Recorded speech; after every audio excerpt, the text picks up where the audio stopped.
Welcome everyone to another stirring edition of the Horse Hooky Tuesday podcast from beautiful downtown Collinsville, Illinois. Yes, it is. It is? Yes, and we have some quality sponsors, don't we, Keith? Whom would they be, Jim? Well, we often talk about Taco Bell. Yes. And of course everybody knows my Taco Bell eating habits, going with the soft tacos, but I think I'm going to venture out. That double beef cheesy burrito thing. Easy for you to say. Is catching my eye. Yes. Yes, it is. You are correct. We don't talk about our other two sponsors quite as much. We stick to the food, but look at this here. FanDuel Sportsbook and Horse Racing, formerly known as Fairmount Park, has such a rich tradition, a rich, long history here. 99 years. You know, Alex, Keith? Yep. Yes. It'll be 100 years next year. Wow. And we're going to celebrate. But there's been many tremendous horsemen. The announcer, your predecessor, John Scully, one of the best. And his before Dave Johnson went on to big time. Then we've had some excellent trainers over the years. I mean, Jerry Hammond, before his demise and retirement, he was right around the 50th on all-time wins. Raul Martinez, Ralphie's father, won thousands of races. The Bairds, before they left for West Virginia, Dale Baird's one of the top winningest jockeys, trainers. And so we've had a lot of storied trainers. Lou O'Brien, when he was one of our owners here, led the nation in wins in the early 2000s. Many great jockeys. Of course, we know David Gall, yes. Over 7,000 wins. Canadian Hall of Famer. Yes, should be.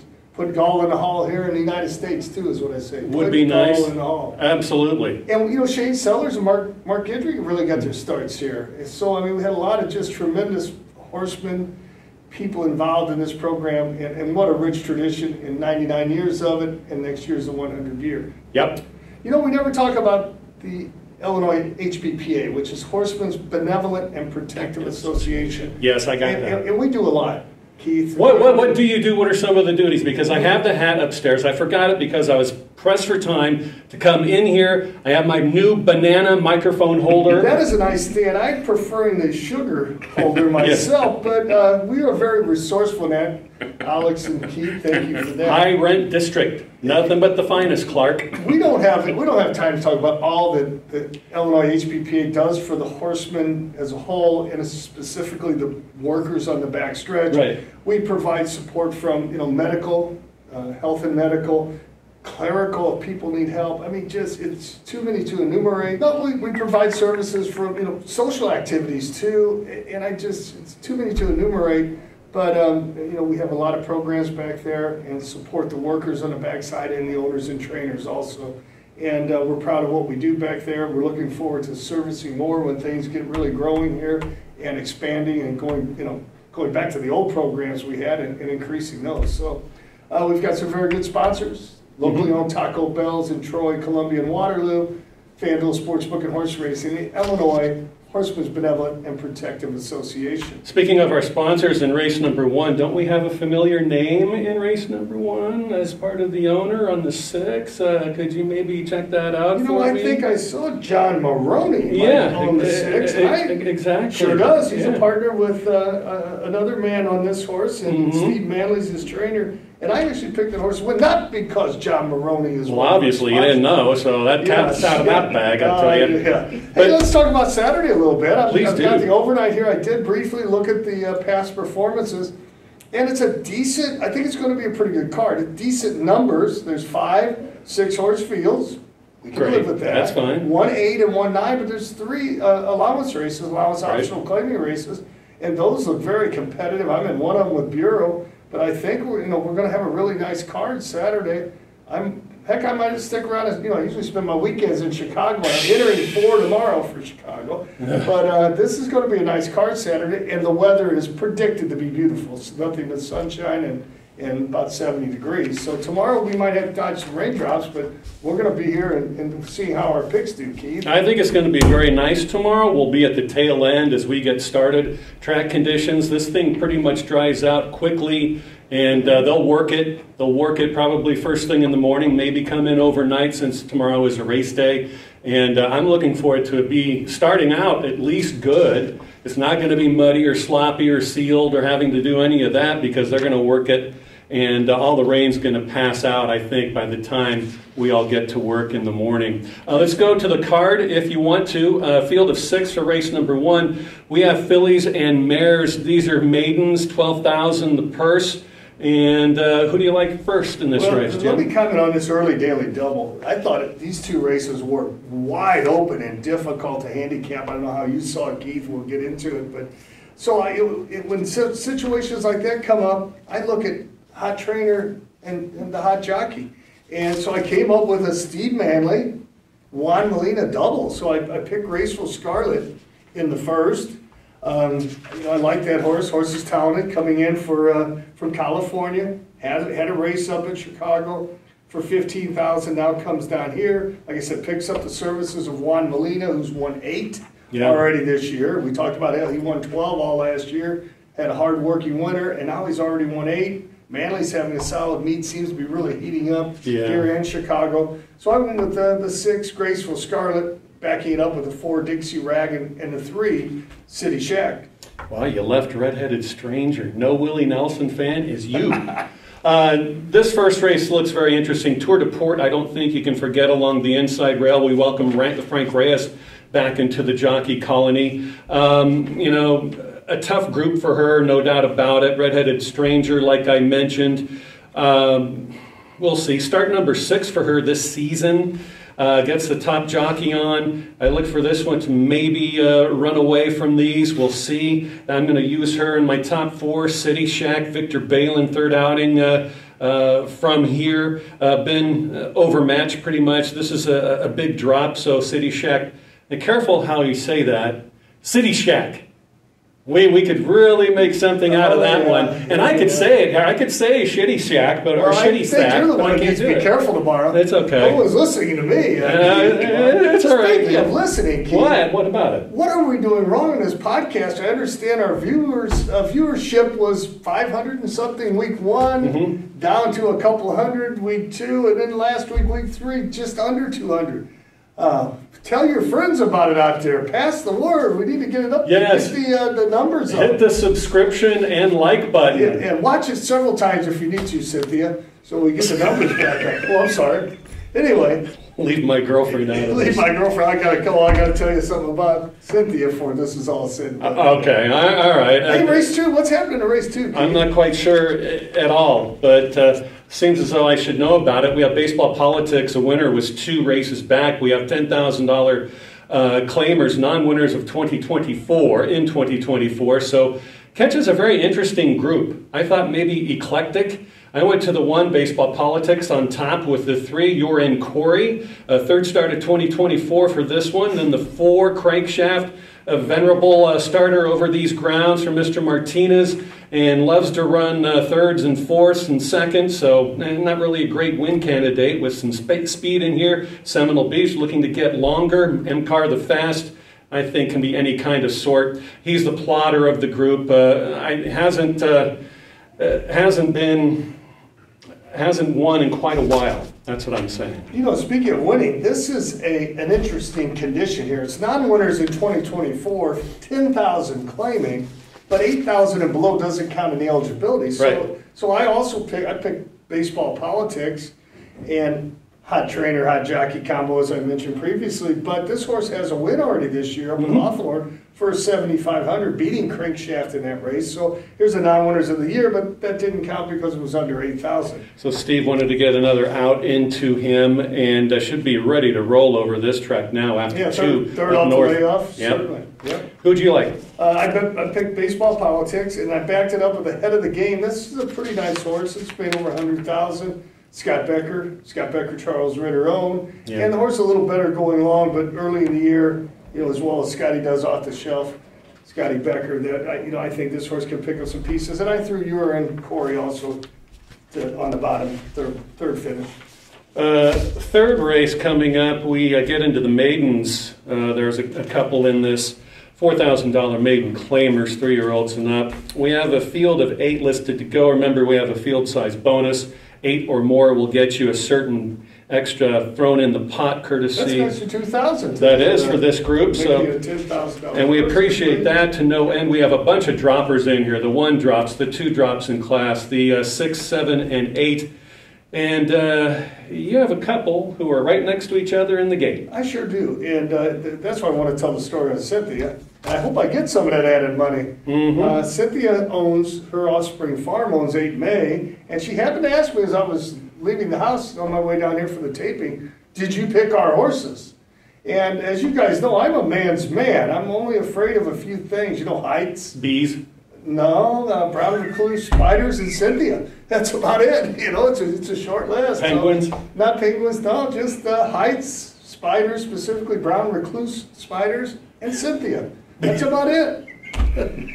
Not penguins. Not penguins. So anyway, so I did pick 8 May here. This horse, this is an interesting horse, I must tell you. He showed a lot of potential when he was young. He ran a nice second here last year, first time going a mile.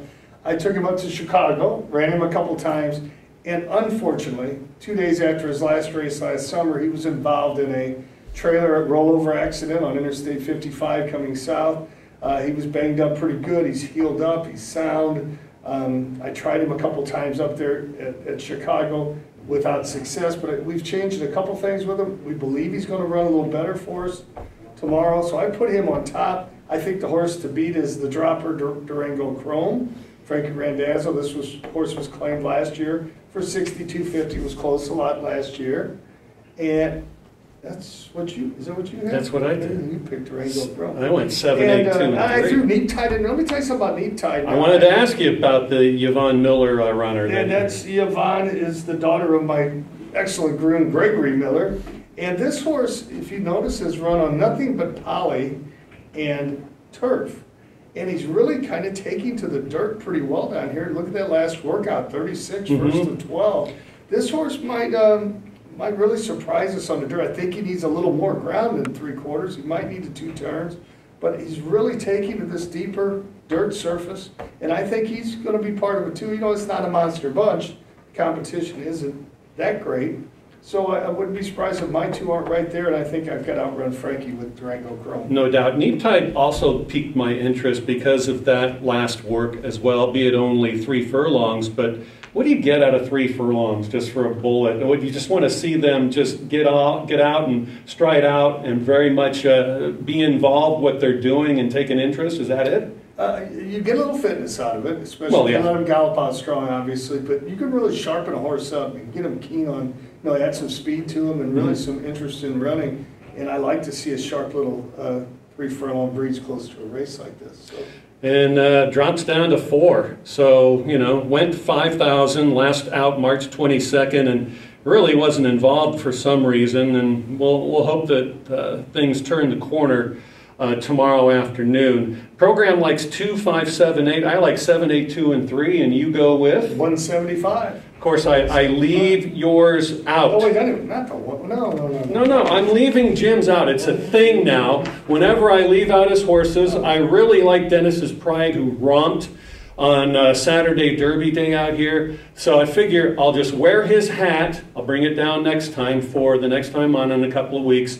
But I always wear it on air. And anytime that he wins, because I'm bad luck to you, and I'm not going to... Well, I appreciate you putting that hat on and getting the shout out there. Sure. Let me correct it. Okay. I said 175. It's 675. 8 May is the 6. Okay. We are absolutely... Chrome the 7, and then the 5 Neat Tide.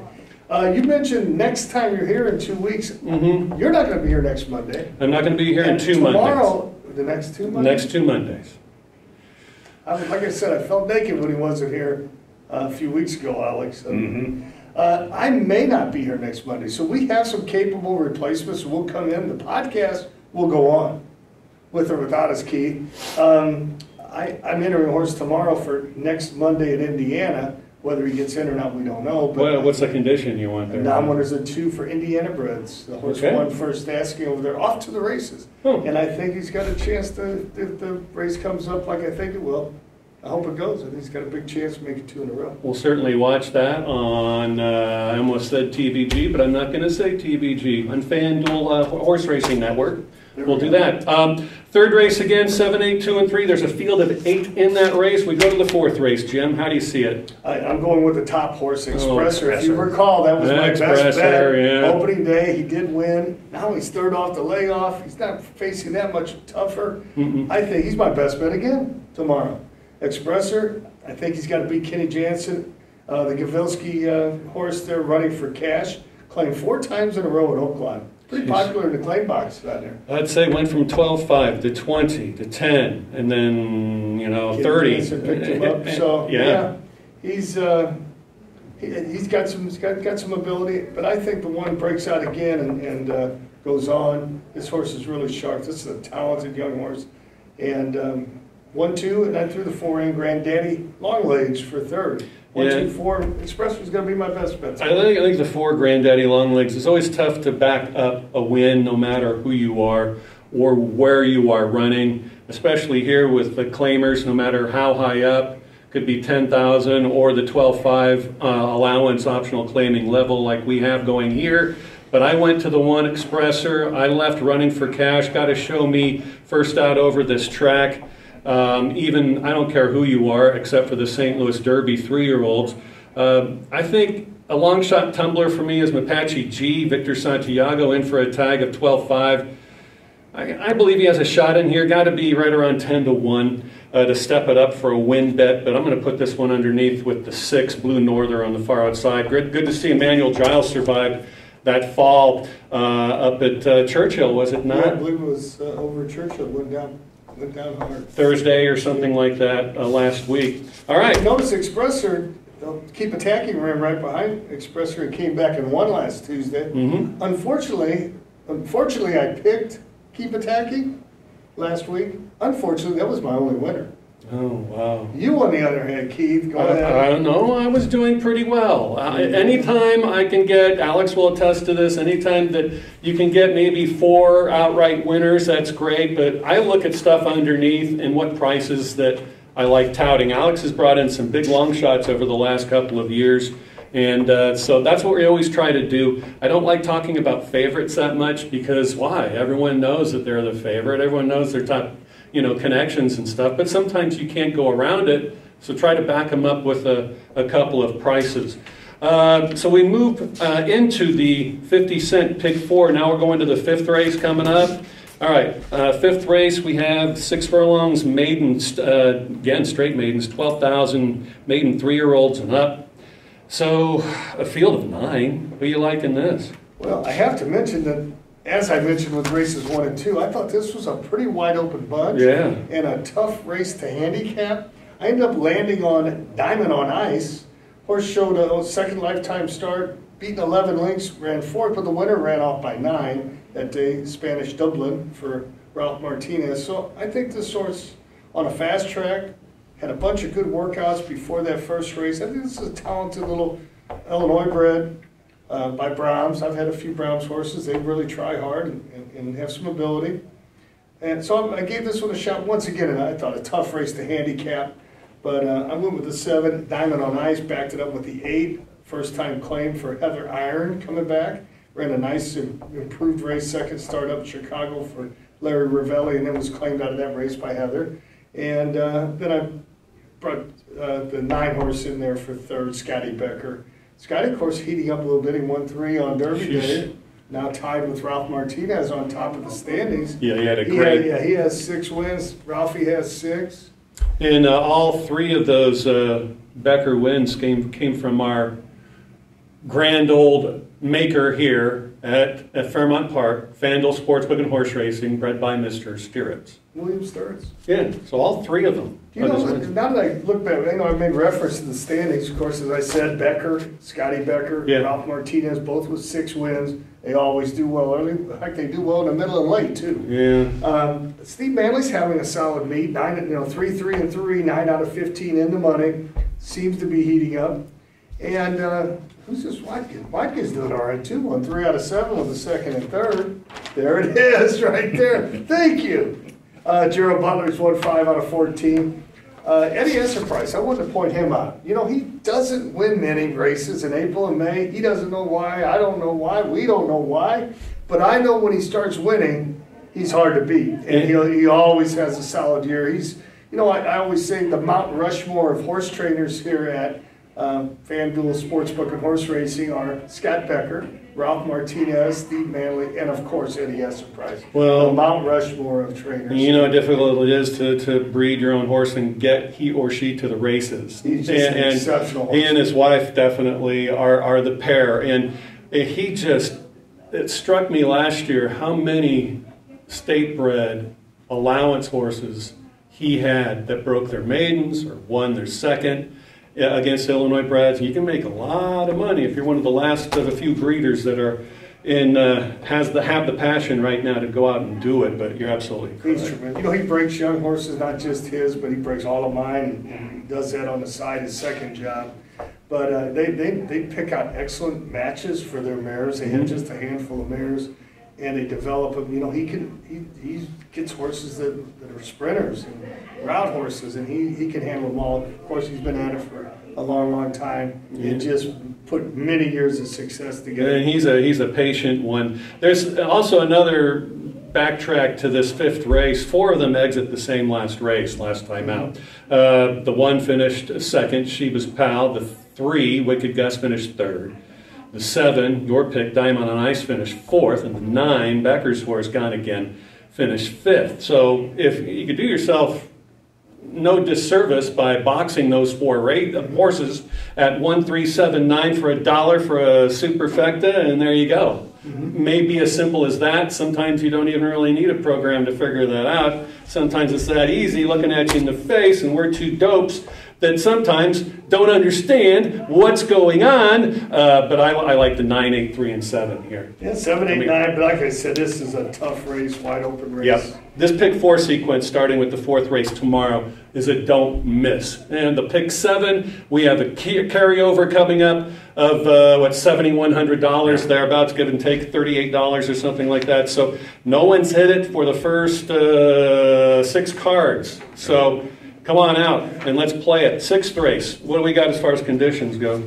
Well, this is a non-winners other than optional 5,000, but going 2 turns a mile. And I landed on Last Fortino Family simply because this horse has won 8 races lifetime, fits the condition, but loves it here. Loves it here. Won all 5 races out of 22 here. The rest of the field's only won 14 races altogether. He's won 8. So I ended up going with Last Fortino Family, and once again, that's a Mike Durham horse. He's 0 for the year. He's another one who heats up as the meet goes on. We may mention it before the show started of Lori Plaskers too, who slow starts and then heats up. She's 10 for 10 in the money with no wins. Yeah, and Lori no wins, but 10 of 10, 5 seconds, and 5 third-place finishers. Does not that last go over the muddy sealed surface at 5.5 just a get-out race for Last Fortino Family, who has sprinted, who has won sprinting before, last year won sprinting over this track. Does that not concern you? It does. It does. And 0 for 25 with Mike Durham. Yeah. But as we've seen, once you have the pattern of performance, if you will, Mike Durham, once these route races start going, we start going a little more to 2-turn races, he really heats up. And next thing you know, he's got 2 in there, he's running first and second. So I think this horse, once he broke that poor leg, I think that was just a ride around there. They did switch jockeys, went from Javier Diego to one of our leading riders here in the past, Victor Santiago. So I just see this horse bouncing back. I don't think this is a pattern. He's running him back pretty quickly. And if you're betting on Last Fortino Family, the 5 horse in race number 6, you're going to get quite a nice payoff because of that horrible running line that you can just put a line through more likely than not. I could not. It stared right at me, and I was like, okay, this is a 7-year-old gelded son of Flatter. When I was at Ellis Park,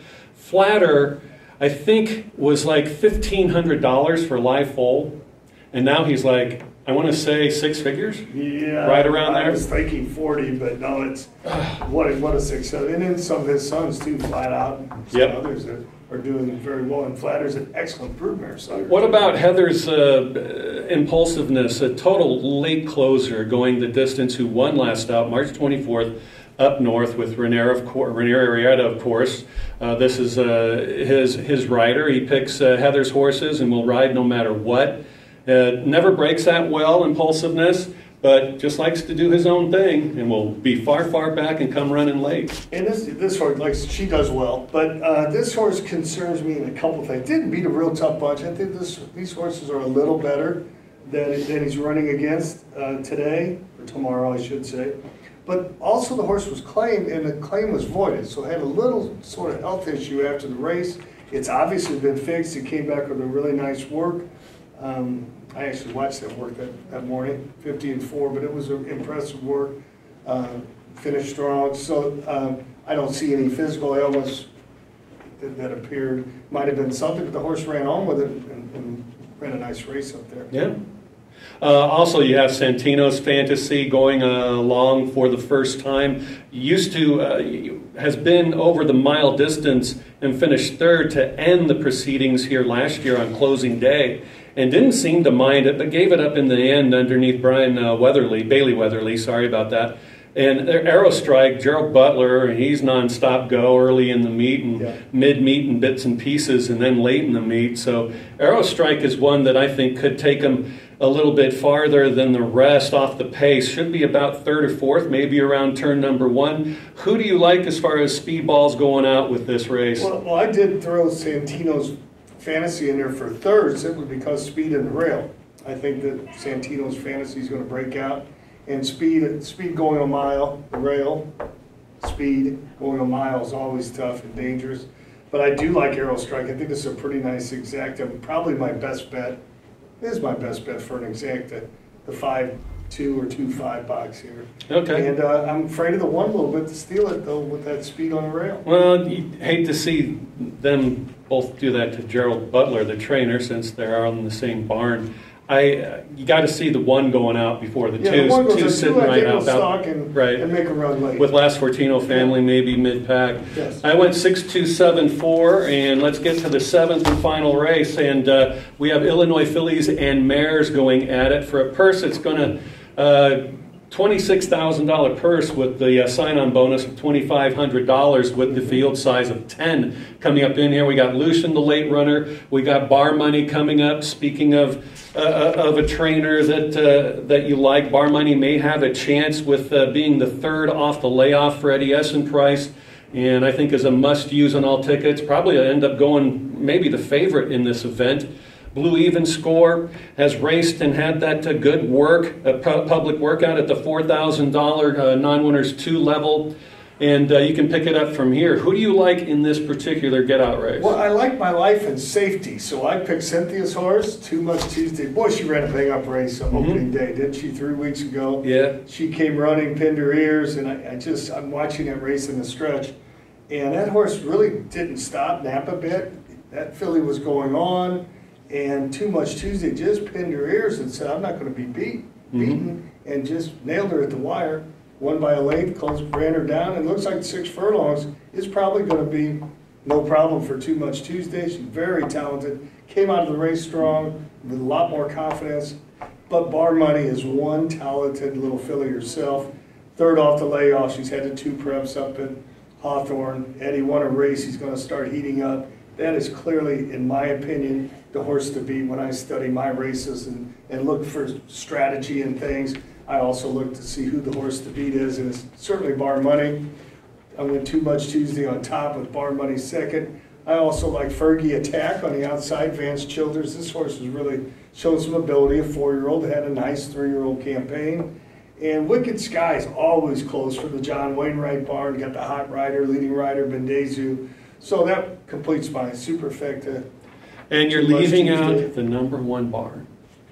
Leaving out William Sturts, one of his last horses under his name, Wildwood Triple, who threw a clunker last time in, coming off the shelf to be up north of us there in South Chicago, April 14th, and got pretty much eliminated out of the break with 6 others and finished 5th, and still stuck around for a piece, and got a lot of dirt in the face that particular day. I'm sure that he's going to be better coming back here to the home grounds. Has never yet raced here over this local stretch. That race ran back yesterday. I was up at Hawthorne and watching. Mr. River Rag came back and ran second to a very nice horse of Michelle Boyce, Beehive, and that was a tough field. The reason I left Wildwood Triple out, I was playing the hat of a handicapper there, put the hat of a handicapper on, and off that 1-year layoff, I often see these horses bounce a little bit. And that's what I was, maybe that's what I was just hoping for. Maybe especially after a trip that this one had. Well, trip. There you go. So I went 6, 10, 8, and 2. I took Wildwood Triple up top. Again, I'm not picking your horse just because it's a thing. It's a thing that we got going, and I just don't want to ruin it. I went 6, 10, 8, and 2 with Wicked Sky 3rd and Bar Money in 4th, trying to get the Essen Price folks who very well could get in the winner's circle. Again, our sponsors, many thanks to Taco Bell, owned by John Maroney, the locally owned, in over here in Troy, Columbia, and Waterloo on the east side. Many Taco Bells on the Missouri side he has. Co-owner of the 6, Graceful Scarlet in race number 1, a Santa Anita horse coming out here. Should be a great card. Hope to see you out here. Many thanks again, Jim. Thanks a lot. Thank you. We're going to miss you next week if I'm here, and you're going to miss both of us if we're not here. And let's get those views up. Tell your friends about it. Pass it on. We know it's long-winded, but we're trying. We've got to prove worthy to our sponsors. FanDuel Sportsbook and Horse Racing, locally owned Taco Bells, and my Illinois HBPA that I guide. President. That's it. Please. I think we'll keep that sponsor. Yes. But the other 2, we might be in jeopardy of losing, should we not? I got one word for you, the word of the day. Taco Bell word, chalupa. Chalupa.